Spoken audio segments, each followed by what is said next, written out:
All right, guys. So there's the abrupt, hey, how you doing?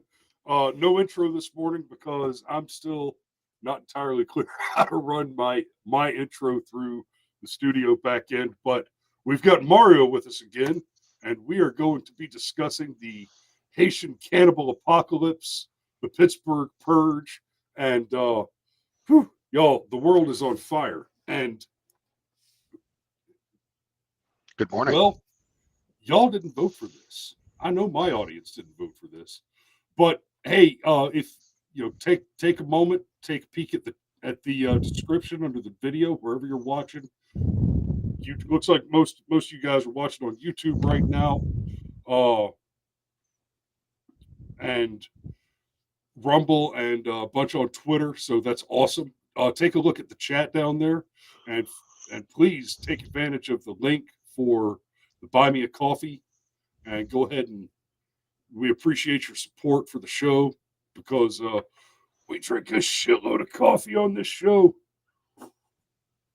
I hope you've all got a good hot cup. And to Unverified Bear, the show is not earlier this morning, or rather, it is because we sprang forward on Sunday. So we have that ludicrous daylight savings time thing where I was happily enjoying the sun being up already about the time I went live. And, well, the government took that away from me.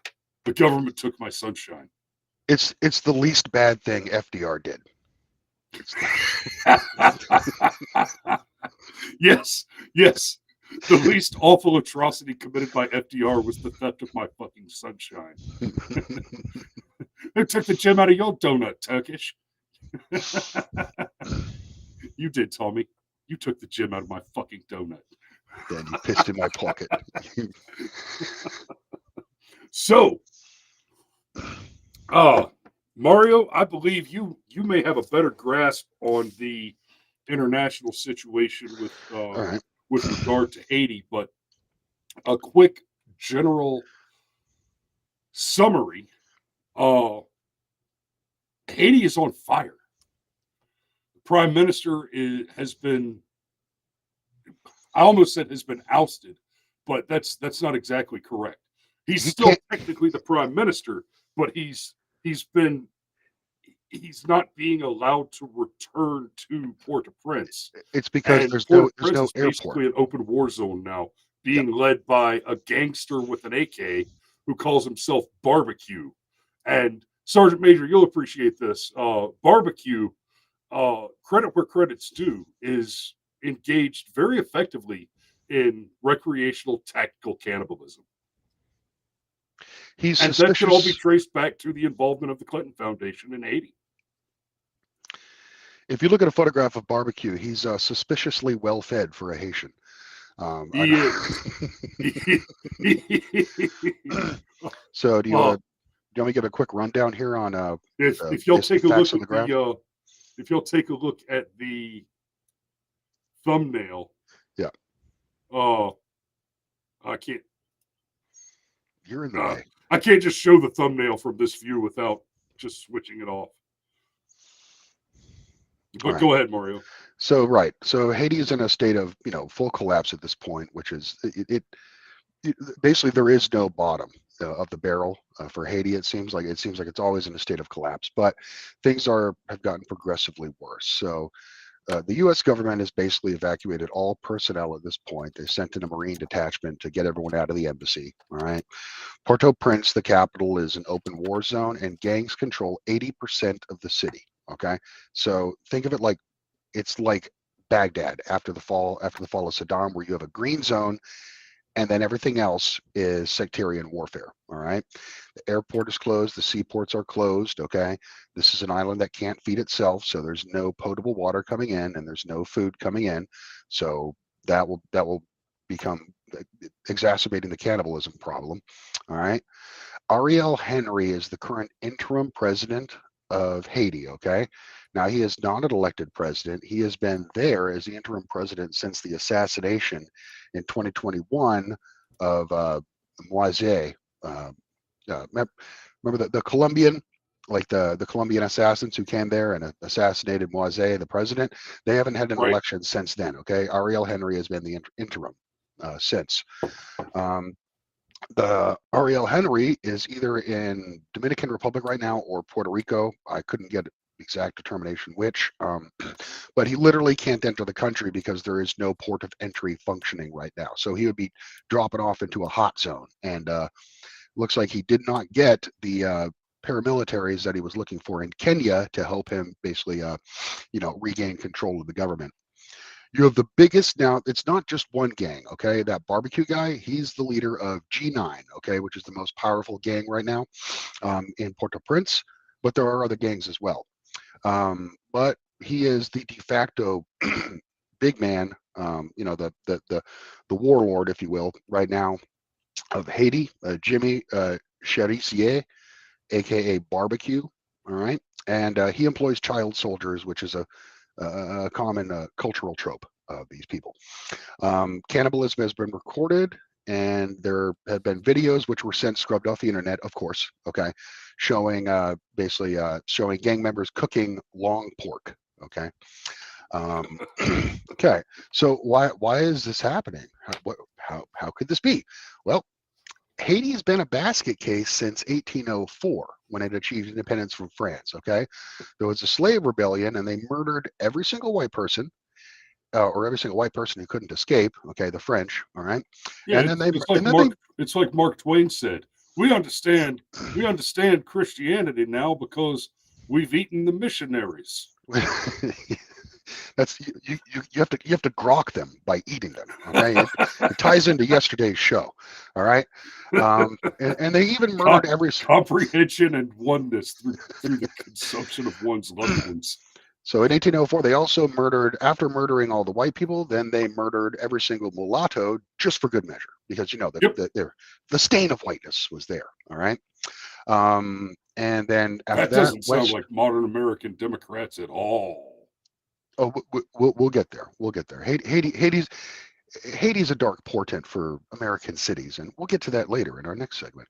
So after the slave revolt and the slaves effectively owned the island, or at least their half of the island. Okay, Spain controlled the other half.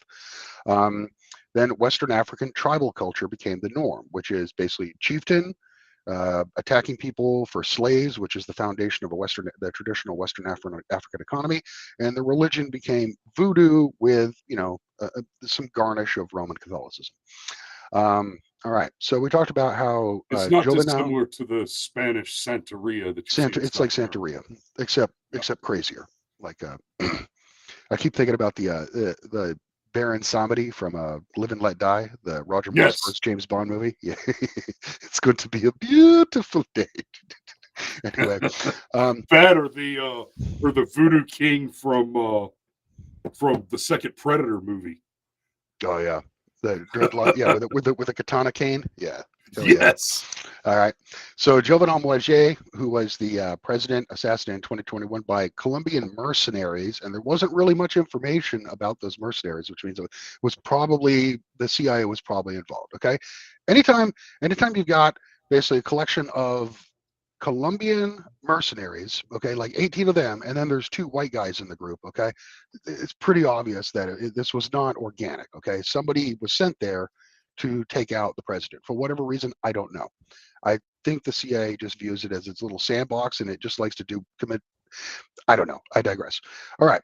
So in 1990, before all that, there was a military coup, and then the United States, along with France and other Western European countries, put embargoes on the country. All right. This destroyed whatever remnant of the small middle class that existed there that was keeping the infrastructure running.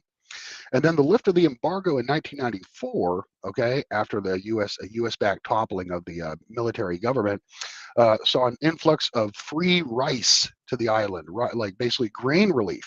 And what that did is it actually destroyed the native agricultural economy. You see the same thing happen in West Africa, okay? By giving them charity, you deprive them of the ability to create their own, primary economy, and then you don't get any kind of advancement. It's like all those free clothes they send to West African countries. That's why there's no native textile business, all right? That's send them all the free rice, all the free corn. That's why they don't have a robust native farming economy, which is what they should have. That's where you start. Let me back you up just a little bit, because it's one thing to say if you send them a bunch of free clothes, there won't be a textile business. Let's be very clear on how that works. Uh, the invisible hand of the market is absolutely a real thing. This is not some ephemeral philosophical metaphysic. No. If there is a ready source that is going to hand out free merchandise, right?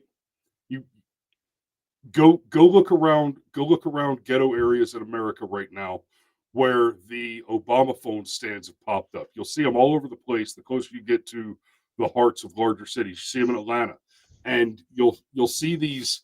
There'll be somebody who sets up a tent and they have a sign that says, "If you could show me a government ID and proof that you're receiving some like Social Security disability, help, veterans disability, some kind of, if you're already receiving some kind of government assistance, we'll give you a free phone, a free tablet, and data for that free phone and tablet." And I see a lot of those parked in front of what were until recently Metro PCS stores. Yeah. Right. So they're closing these cell phone stores in the ghettos. This is happening in large cities in America. You could just drive through and you could see where the signs have been taken off the wall and the stores have been cleared out.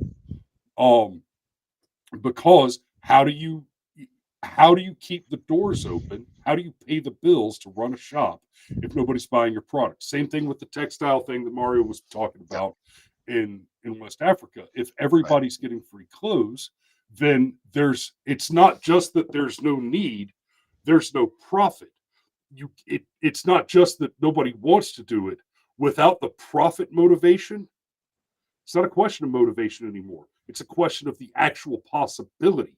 Without the profit, it becomes impossible. Sergeant Major mentions also food deserts. Yes, drive through the poorer parts of Decatur, Atlanta, etc., in Georgia, and you will see churches that are giving out free food and empty Food Lion stores, or the Piggly Wiggly has been turned into a public storage facility. Everywhere you see these charitable cantors pop up, they devour the economy around them, and they make the people even poorer. Right. And So they have an ongoing cascading effect. So I know, yeah. So exactly. So I'm not even remotely liberal. Okay, I'm not one of the types who's going to blame Western intervention for all the ills of the third world. But it would be a lie if I didn't say that these actions didn't have an effect. Okay, so basically, infrastructure is collapsing because there's no middle class, and then the primary economy is collapsed because they get food aid for free, which means there's no incentive to farm. Right. So how could this get worse? Well, it did.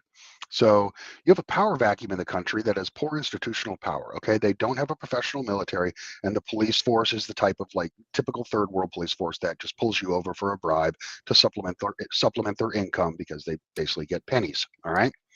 Um, Part of the reason they have such a poor military is because, remember, in 1994, the military was toppled by a US-backed coup. Okay, they were the ones in charge. All right.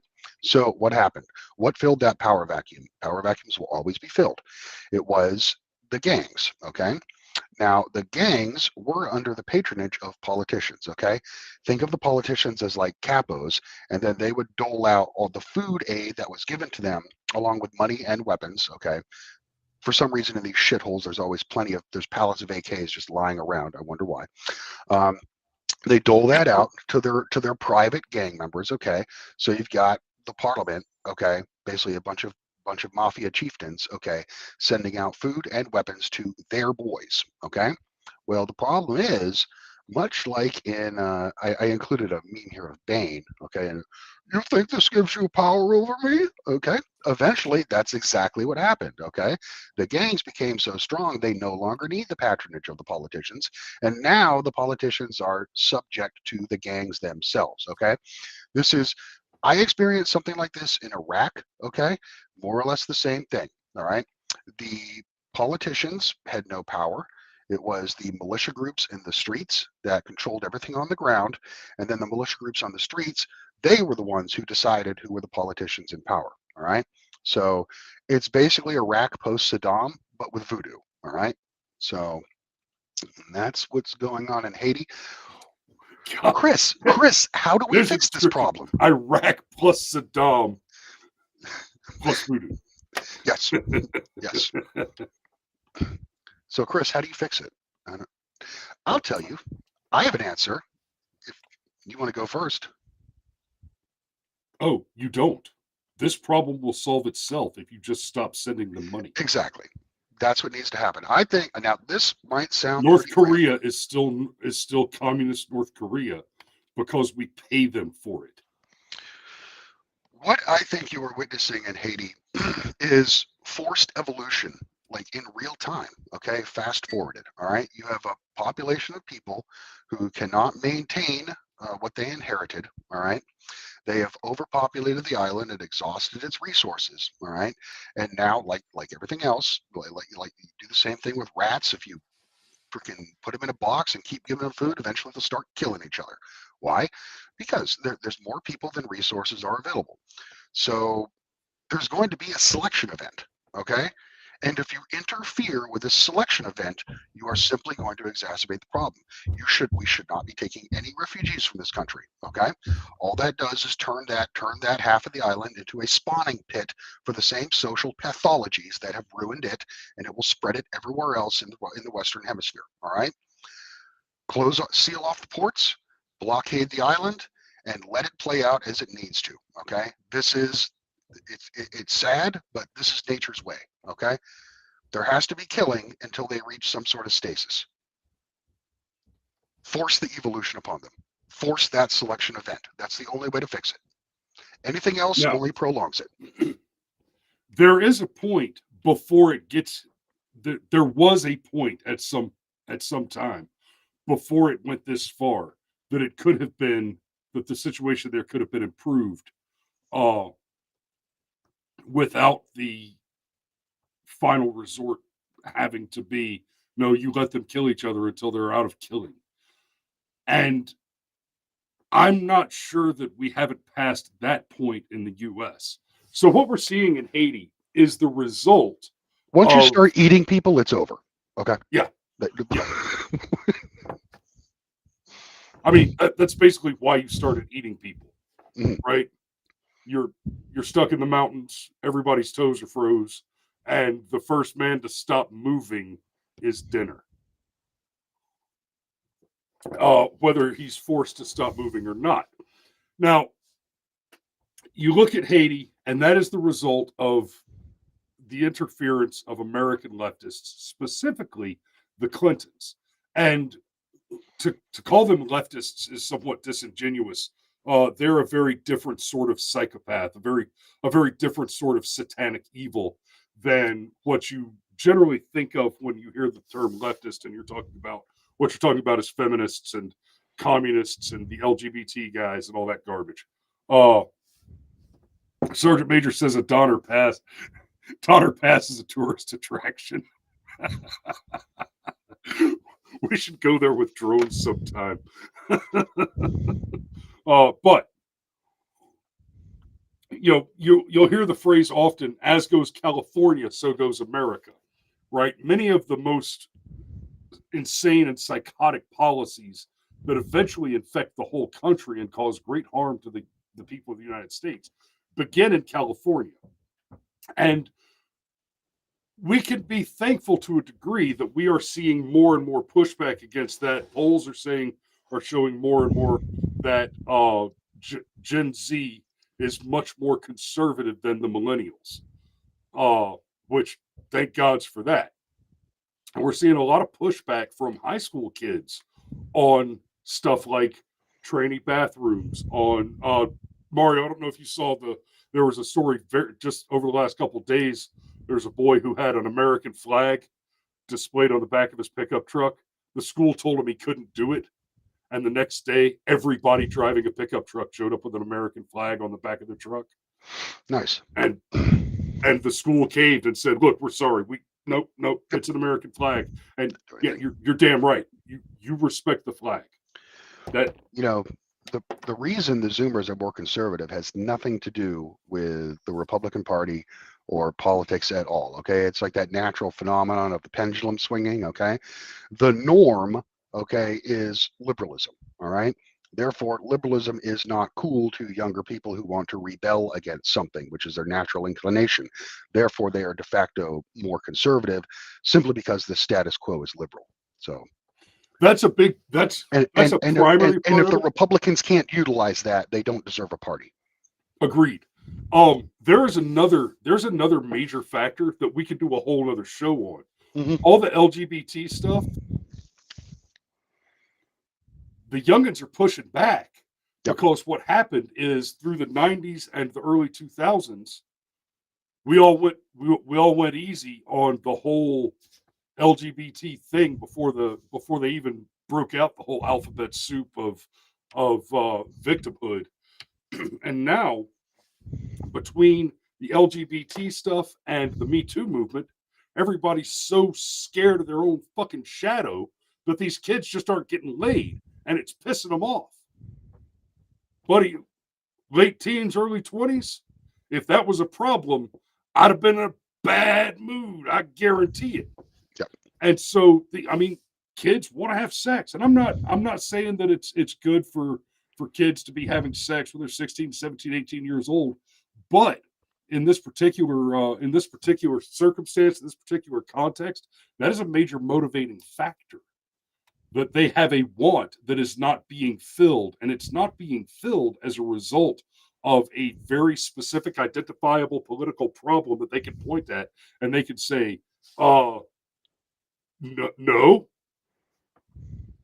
If I vote for the D, I'm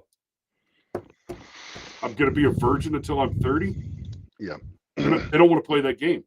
Right. We can do a whole other show on that. Yeah, We've social got media and female hypergamy. That's way off topic. Let's go to East St. Louis, our own Yeah. little slice of Haiti at home. Okay. East St. Louis, our own little slice of Haiti. It's the Purge. No, that's Pittsburgh. That's Pittsburgh. Oh, God. Yeah. You're right. You're right. So I was about to reference this back to the McMichaels and Ahmaud Osbury, which we'll get to in a minute. First, let's get to East St. Louis. Were you able to find the video again? I was not. Only like a heavily edited, blurred out one from New York Post. I even it's mysteriously absent on 4chan as well, which is where you think it would be everywhere. I don't get it. It was basically scrubbed. Okay. Same with the cannibal videos from Haiti. Those were scrubbed as well. Anyway. Yeah, allow me to express my shock and surprise. So, Mario, I don't know if you can you see what I'm sharing on the screen? I can. View? Yes. Okay. So here's the article from Zero Hedge. Oh shit, this is an article from Zero Hedge. Is this going to be safe? Yeah, it's fine. Get thrown off the internet for this? Okay. No, it's Zero Hedge. Just fine. Okay, so Black Missouri teen arrested after footage shows her brutally beating white girl into a seizure. Police in St. Louis, Missouri, have arrested a teenage girl after footage emerged of a confrontation showing a savage beating of a student from Hazelwood East High School. So I saw the video yesterday, and as you can see in the still right here, this girl, like it's a whole mob fight. Let's see. But first, the viral video of a vicious brawl that left a 15-year-old girl in critical condition. The fight that neighbors say is part of a decades-long trend. The video is brutal and graphic, and now court matter. It shows two girls fighting. You can see the first few frames here, but due to the graphic nature, will not be showing the full clip. Later in the video, due to the graphic nature, will not be showing the full clip. Fucking cowards. Yes, okay, but you have to watch all 9 minutes of Chauvin's knee on fucking Floyd's shoulders. Of course, we can watch that forever. But bullshit. But here what you have: a gang of black teens. Some of them standing around filming it with their phones. You've got this fucking lunchbox here that sits down on this poor little white girl and repeatedly, grabs her by the shirt collar, grabs her by the head, and repeatedly smashes her head into the concrete, into the sidewalk. This girl according to the reports, has been arrested for assault, like aggravated assault. No. Should be attempted murder. No. I've done this once or twice, and I can tell you, anytime you're smashing someone into the ground, your intent is to make them die. Mm-hmm. Right? Mario, I've smashed you into the ground before. Yes. Did you feel like I was trying to give you a snuggly hug? No, but I knew you weren't. Expect that the outcome of that engagement was that I intended to lose the fight? No, I still maintain a pretty chipper attitude, and I enjoyed the fighting even though I'm losing, because you didn't stomp my head on the ground. Okay, Right. That's the line. Okay, so dude, we got to get Sunnydale Hyde on this show sometime. So Mario and I were fighting with pugil sticks in a frickin' sand pit one time, right? And it was a pretty good fight. And then Mario was on his back, right? I put him down on his back, and then I'm standing there over him like, okay, good fight, brother, good fight. And then Drill Sergeant Hyde looked at me and said, "What are you doing, Lowry? You're not done here." Finish the job. I looked at Mario and I was like, "Sorry, man."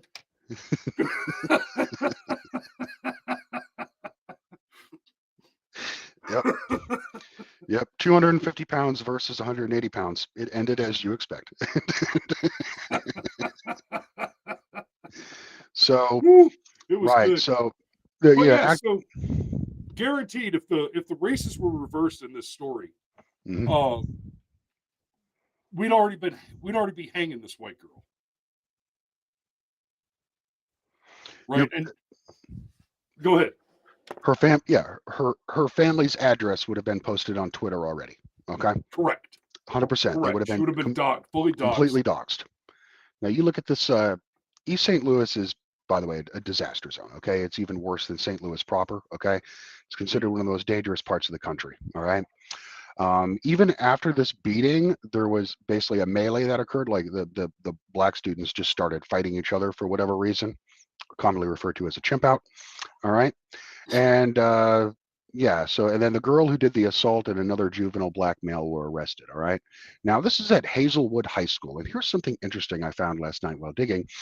U.S. News and World Reports listed it as one of America's best high schools in 2021. All right. And I shit you not, one of America's best high schools. All right. And just digging around through their website, looking at their yearbook and everything, right? It's a predominantly black school, as you would expect. All right.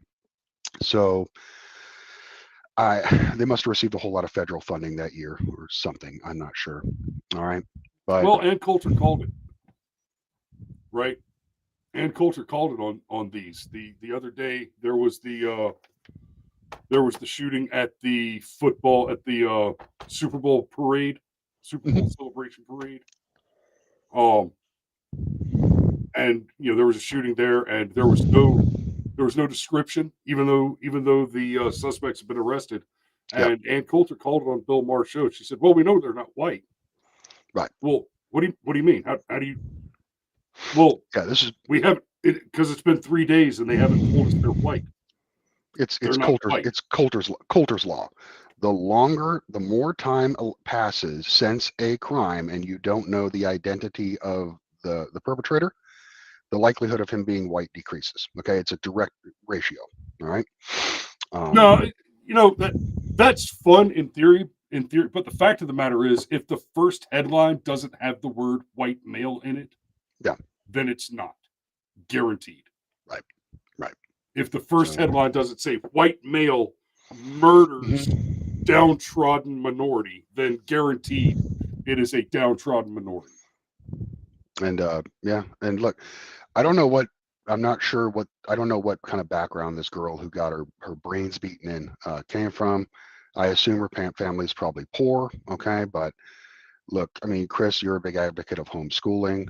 My children are now homeschooled as well. Okay, and look, people, don't let don't put your kid in a school like this. Okay, if you got a white kid and you send him there, all right, the odds of them experiencing some kind of like crime or even just coming home from school crying because they were victimized and bullied, okay, the likelihood is very high that that's going to happen.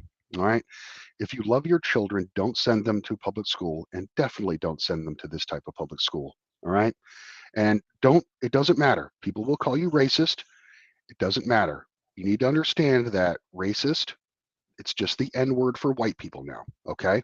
It only has power if you give it to them. Don't care if they call you racist. Yeah. And that was me. Well, unless you got like a YouTube, one of them Crowder YouTube dump buttons, that's all I'm going to say about that. Unless yeah, I need one of those. Yeah, you do. You do.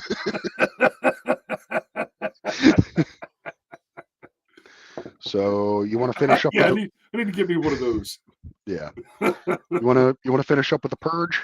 Purge and yeah, Pittsburgh? let's get to the Purge. So right. let me pull up the. All right. Do you have a link to that article here? Pittsburgh police. Yeah. The second one. Here we go. Yeah. I got it. Damn, it keeps pulling up on the wrong monitor, so I have to. Well, you got like 7 of them, okay? Maybe you should economize that. I don't know. You got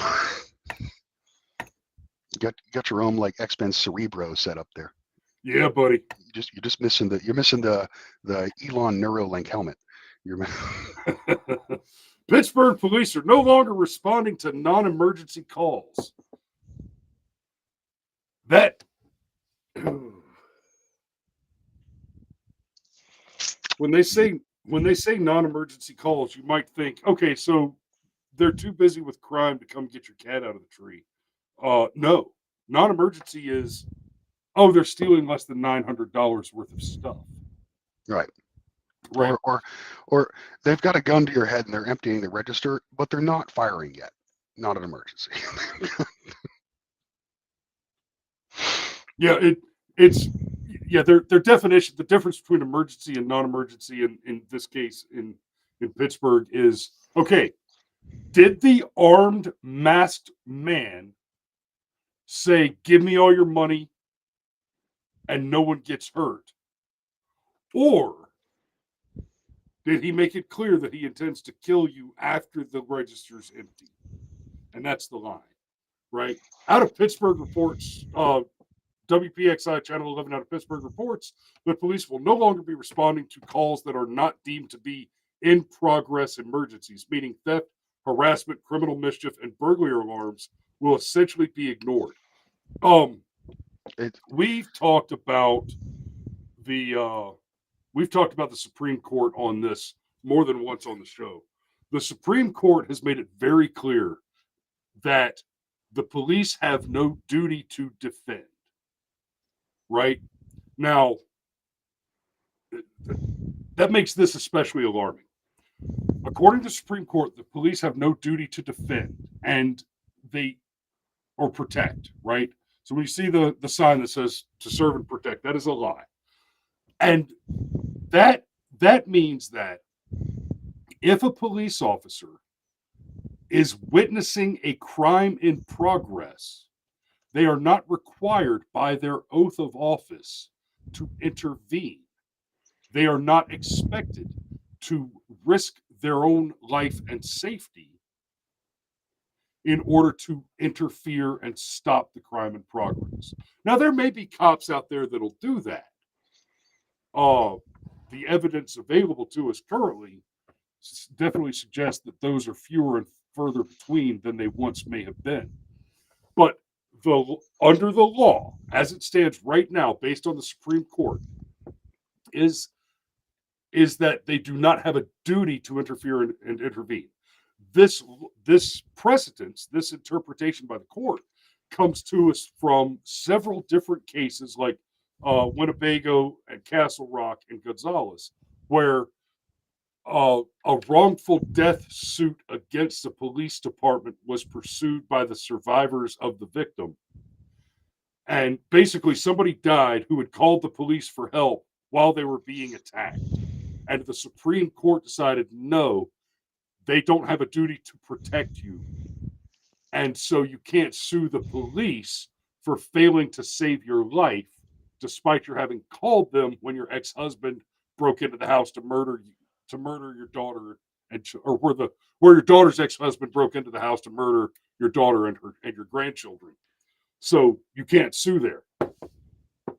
What this is saying now is that, you know how we're not required by law to deal with in progress emergencies, because that's what the law says. Like I've just described. Go look at especially Gonzalez v. Castle Rock.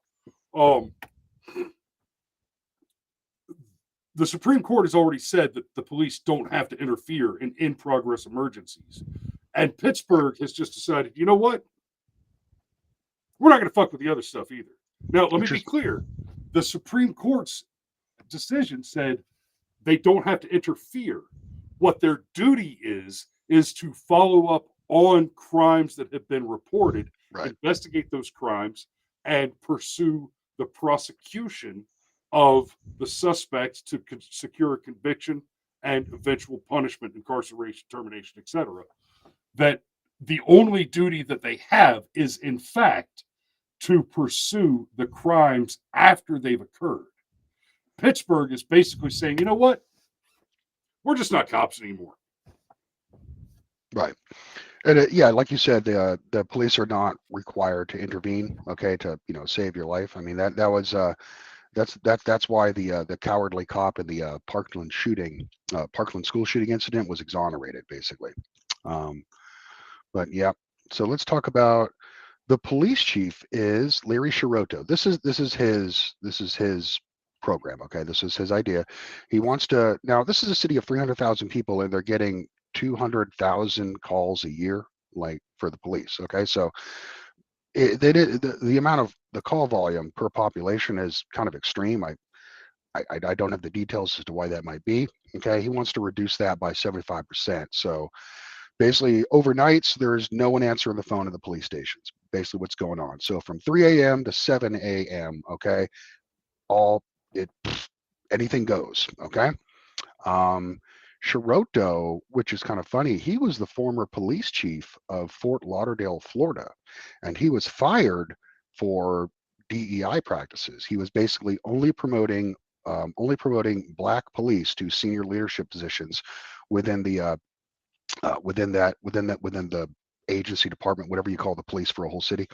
Right, he was fired for that. Okay, which is kind of a rare situation, but not surprised. It's Florida. We seem to have a kind of a firewall here to hold back the craziest elements of the left, but for how long, I don't know. But anyway, he went to Pittsburgh, and now he's shopping his defund the police, deregulate. What would you call it when they're not prosecuting crimes anymore? What the decriminalization? Decriminalization efforts. Yep. So let's see how that works out for you, Pittsburgh. Apocalyptically destructive tolerance. Yeah. Mm-hmm. And I'll go back to the McMichaels and Aubrey case. I keep going back to that case because, like I've said so many times before, when I described what was happening in the Arbery case at the time that it was happening, you'll remember that we had Cameron's dad come on, who was a career police officer, and not just a career police officer, but a career, basically, beat cop in DeKalb County in Decatur, Georgia, where through the majority of his career,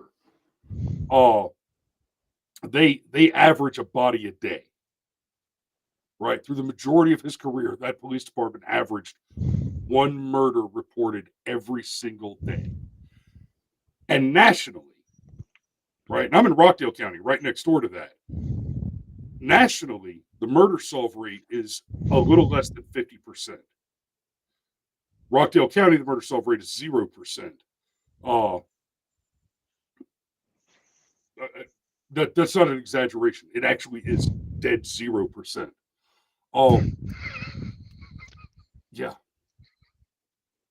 Oh yeah. Yeah, we're moving. Yeah. That's in progress. It's the But the amoeba that is Atlanta has finally consumed Rockdale, basically. From what yeah, I from think what the I word take. you're looking for is the creep. The The Zerg creep. are coming at me, and Yes. all I can do is back up and build a bigger base. Why is the grass purple? We need to move. Why is the So Unverified asked, would Pittsburghians have the right to organize their own private force? Maybe. Okay. It depends on what the force was comprised of. Okay. Like if you wanted to put together your own militia for protection in Pittsburgh, you better make certain that you've got the right demographics. Okay, that you have the perfect demographic spread of your organization. Otherwise, you're going to fall under Biden's domestic extremist talk, and then you'd be probably shut down and you'd be thrown in jail like the Jan Sixers. All right. So yeah, but you better include DEI in your militia force. Okay, that's where we've come. That's where we are now in the United States. It's probably even worse in the UK from what I've read. if you just get one guy to wear a bulletproof vest and a pink wig, you probably got your bases covered enough. Yeah. Then you could just kill whoever you want to. Right. Because the evidence is going to be scrubbed. It's just automatically. Oh, yeah, you can be whatever color you want as long as you chop something off. Yes. Well, oh God. But basically, yeah, what we're looking at is Pittsburgh has just said, look, in a country where the only way you get caught for murder is to do it in front of a camera and then also be white. Mm-hmm. We're just not going to take police phone calls from 3 to 7 a.m. Y'all have fun.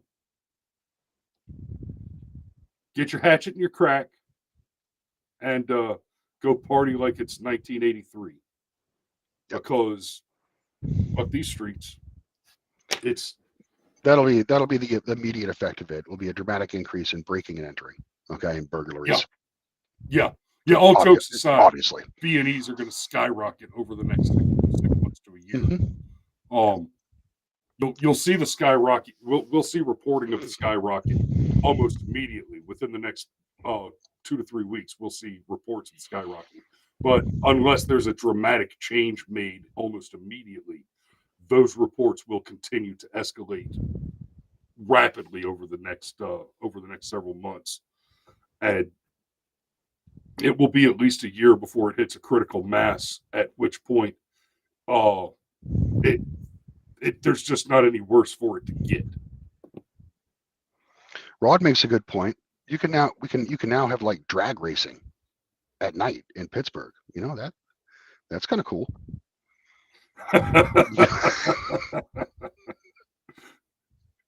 Wow. It's GTA, the home game. Oh. Well, you're over this morning, so you got anything? Yeah, we're about 15 minutes over, and I'm going to Hampton this morning. So that's the show for today, guys. Thanks for joining us. And Mario, I appreciate you helping out this morning. Mm-hmm. My pleasure. Your grasp of the international politics is impresses even me, and that's saying something. So thanks for coming on. It's almost like I used to be an analyst. It's You've seen the show. You've seen the show Between Two Ferns, right? The Galifianakis skits. Yeah. We need to get 3 seats and just have politicians on. We'll sit them between us, right? Mm-hmm. We'll call the show Between Two Spooks. Yeah, there you go. I would enjoy it. All right. You guys be safe out there. We love you, and we will see you tomorrow.